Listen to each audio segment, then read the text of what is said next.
Hello, everyone. My name is Julie. I am a first gen college grad, and yeah, so I've been doing this project called Hashtag Networking Series on LinkedIn for around 2 years now. And the purpose of this project is to feature the story of students and professionals about their career trajectory and, yeah, what got them where they are today. And today I have such a pleasure of interviewing Scott Skibell. I met Scott from my Emerson Collective First Gen internship program last summer and had the pleasure of listening to his workshops and like how LinkedIn works and the amazing like photo effects and yeah, just having the pleasure. He's currently a senior strategic learning consultant at LinkedIn, and yeah, we'll get started. How about Scott? Give a quick introduction about yourself. Absolutely. Julie, first of all, thank you for having me on. It's so good to see you again. Um, I am based in Kansas City, Kansas, suburbs of Kansas City on the south side, Overland Park. I've been with LinkedIn about 4 years now, a little over 4 years. And I'm excited to see you again. And let's answer some questions. Awesome. So my first question for you is, what does your role entail, and what are some of the things that you're passionate about? Oh, yeah. I tell you what I do, Julie, is being a senior instructional designer, learning strategist. I get to work with our internal customers and help them train the field to understand what are they trying to achieve and how can I help them achieve that. And typically we do that through different learning interventions. It could be training, it could be job aids, it could be a video like this. So a lot of different things, a lot of different ways we could do that. But I tell you, I get really passionate about our mission, Julie. I really do. When we talk about LinkedIn, we're talking about how do we bring economic opportunity to every member of the global workforce. Man, that is something I'm really passionate about. And LinkedIn is a great platform to do that. Yeah, I totally agree with your statement on that because as someone who like grows up like first gen and low income, I think LinkedIn has been such a powerful tool for me to connect with professionals. And I don't have any corporate connections growing up, but just through an online digital tool, I'm able to connect with professionals such as yourself. And yeah, it's been a very powerful tool. So thank you so much for all the work that you've done. My next question for you is, how did your previous work experience lead you to work at LinkedIn? Yeah, I've been in the training industry really, I'm going to say almost my entire career. And each, you know, job, each position kind of led to the next one. And so I'm I'm not going to say it's anything, any great secret or anything like that, but I will say this, Julie. I got introduced to LinkedIn by a former coworker I used to work with. And it really comes down to the beauty of those connections, right? We make connections at every job that we work at. And from those connections, all those people we work with, they might go someplace else. And then lo and behold, they contact you a year or two later and say, would you be interested? And I was like, oh, for LinkedIn, you better believe it. So, each job, if you will, it's a stepping stone. It's a part of our journey. And you never know who you're going to meet. You never know where it might lead to. So it's really, let's enjoy the ride.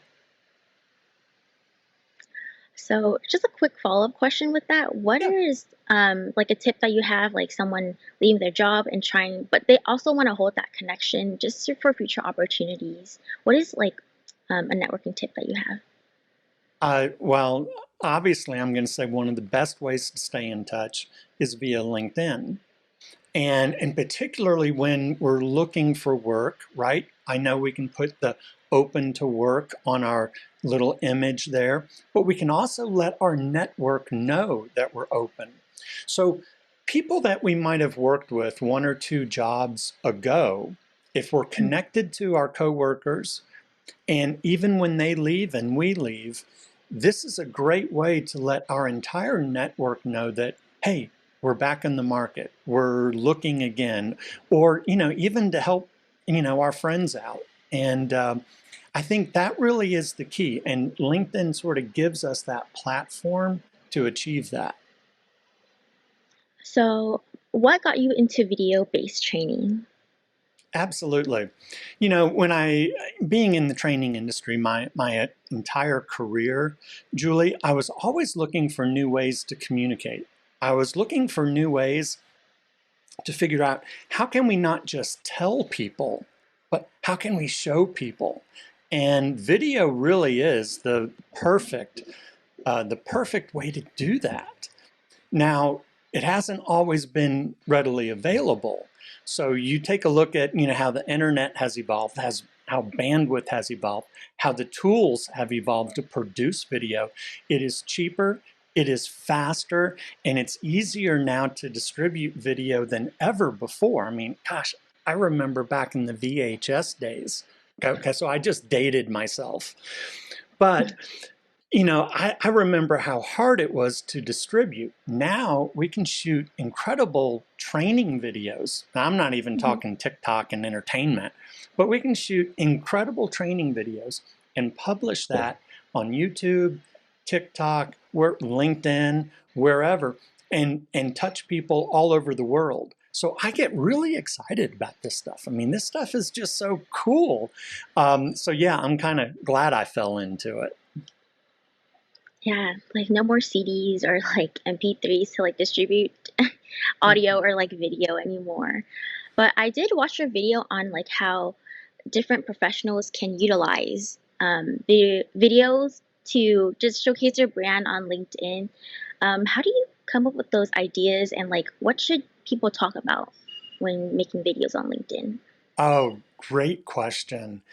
You know, Take a look at what other people are asking on LinkedIn, the questions. Take a look at what other people are publishing on LinkedIn. Take a look at how popular it is. So if people you follow are talking about a certain topic, that becomes an idea for you to create a video and expand upon that, to share your insights, to share your knowledge, to share, your perspective of it. So you find what other people are talking about, what they're asking about, and the ideas are just all over the place. I mean, there are so many ideas. And then you just look for easy ways to publish and get your perspective out there. And I think the hardest part is that fear of failure, the fear of the imposter syndrome. But once you push through that and you start doing it more and more, it gets easier and easier. And the ideas are everywhere. Yes, awesome. Practice makes perfect, right? That's what they say. What does storytelling mean to you? Oh, Julie, when I think about storytelling, it's really about taking people along the journey with us. It's about sharing our experience, sharing our insights, sharing our perspective in a fun way. It's about incorporating all the senses.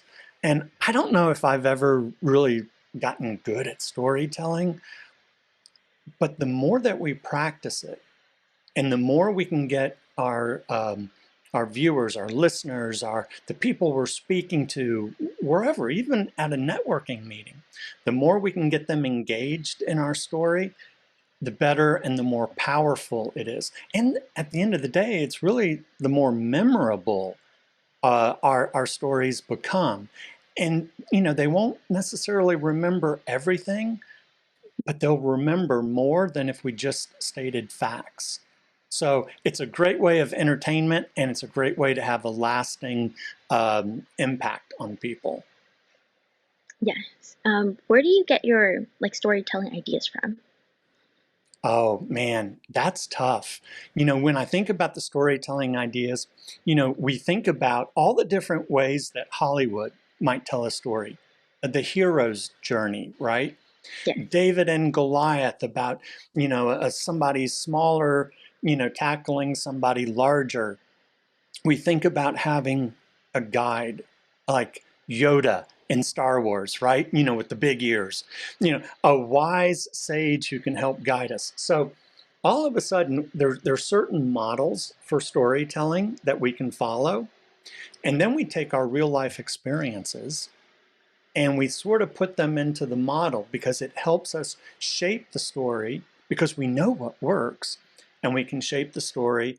And then it does take practice. You start filling in those pieces about where those challenges are and how you overcame the challenges. And then ultimately, what was the final transformation?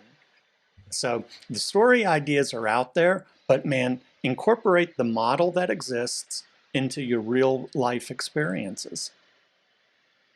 Yes, and I agree with that. It definitely takes some. What I usually do, I kind of like just journal my thoughts down before I like form a story, and yeah, just storytelling has a lot like emotion tied to it. So I agree with you on that. My next question is, what are some of the valuable lessons you learned in your career? Wow. I think the most important one is to invest in yourself. If your company won't provide training for you that you want to take, find a way to take it yourself or find a way to learn about it yourself. If they won't provide something for you, maybe a piece of software, a subscription or something, find a way to do it on your own. And I think that's probably the most important thing. I mean, even all the video stuff I do, I mean, I've got like a whole little studio here. LinkedIn hasn't paid for any of this. So, I mean, even the thousands of dollars that I have to do what I do, it makes me better. And I invested in myself. And no matter where I go, you better believe not only am I taking the equipment, I'm taking the knowledge with me. And that's the most important piece. So don't let a boss, don't let a company hold you back if you really want to learn something. Awesome, that's great advice. My next question to you is, what is a quote that resonates with you and why? Ooh. Okay, I'm probably going to butcher this quote. Um, Maya Angelou said, people won't remember what you said. They won't necessarily remember what you do, but they'll remember how you made them feel. And I think that quote resonates with me because, again, we're going to be talking here for a few minutes, but people won't necessarily remember everything that we say, but we will remember how we made them feel, right? We will, be able to impart, um, our passion, our compassion, our energy, our excitement, our enthusiasm. We'll be able to share that with them. And that's what they're going to ultimately remember, when it's all said and done. So, yeah, that quote really jumps out at me. Yes, it's create about someone's energy, someone's presence, and the message they deliver. Can you give an example uh, of that? Oh, during the day, little things. I mean, at the end of the day, we're human and people won't remember, what we may say. But how can I make somebody else feel good about themselves? How can I make somebody say, you know what, that was a great question, Julie? Right? I love that. Um, how do we, even for strangers, just opening the door for other people, a genuine smile when you pass them on the street, that human connection to me is what's real. And that is how we make other people feel good.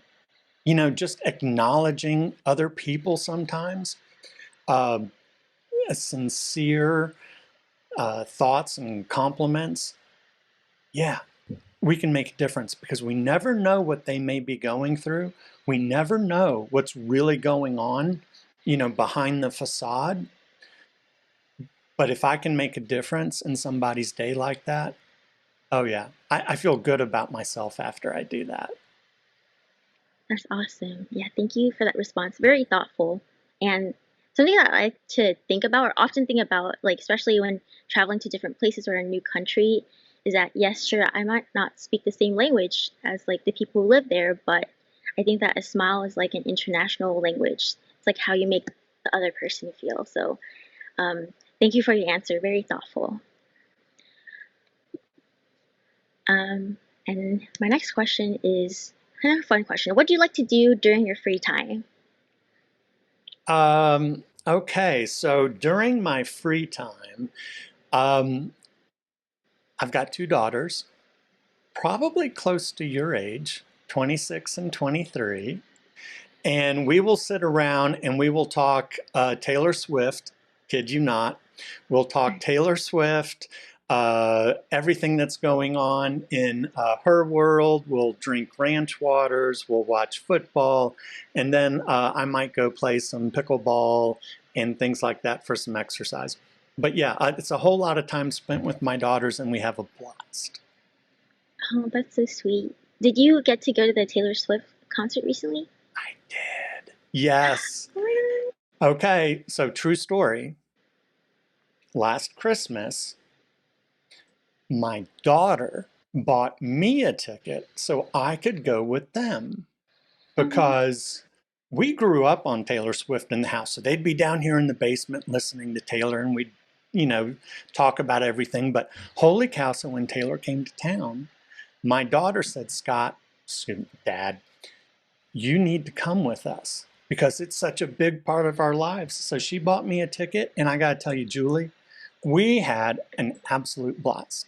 It was the best time ever. that's awesome.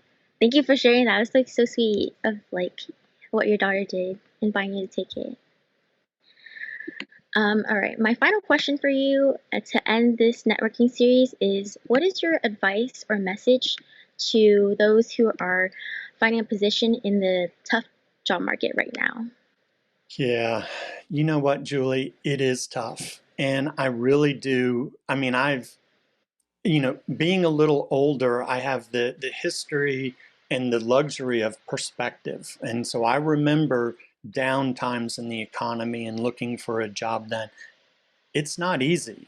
And and so what I would do is I would leverage LinkedIn and I would make as many connections as I could. I would target the companies I want to work for. What companies do you want to work for? Which companies do you admire?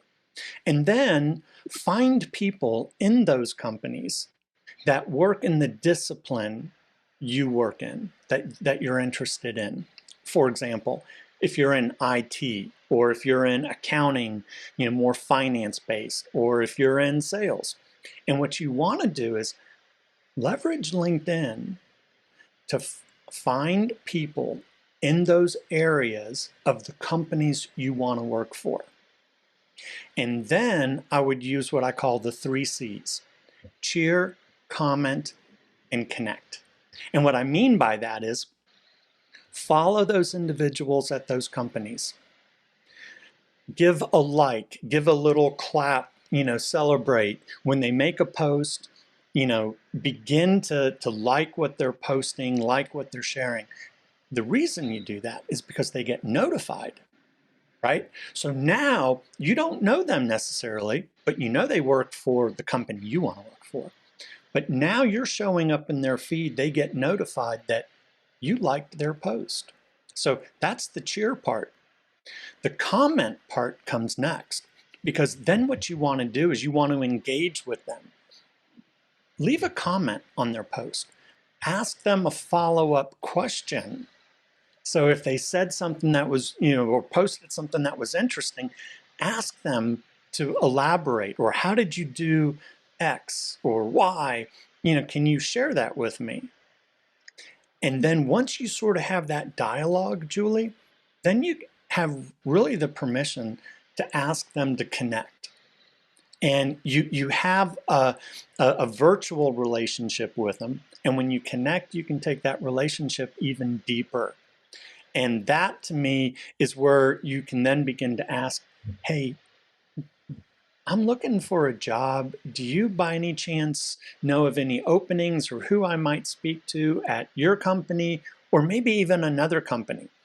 But it's leveraging a strategic approach to LinkedIn because you truly do get a lot more leverage in finding all these different people at the companies that you want to work for, in the industries that you want to work for. And it's a much more strategic process than, say, just sending blind resumes, right?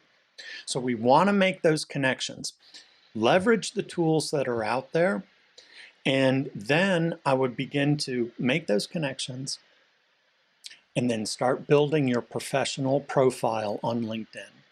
Because then when they share your profile with others, there's a lot of meat there. You've talked about the things that you've done. You've talked about your, social work that you've done. You might share your perspectives on what's going on in your industry and build a portfolio of work to say, you know what, I bring a lot to the table and I'm different than everybody else.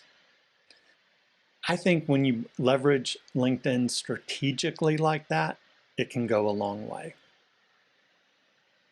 Yes, I agree too. Since they're, companies are receiving or positions receiving like volumes, like a huge volume of applicants every day, and you want to make yourself stand out using the 3 C's.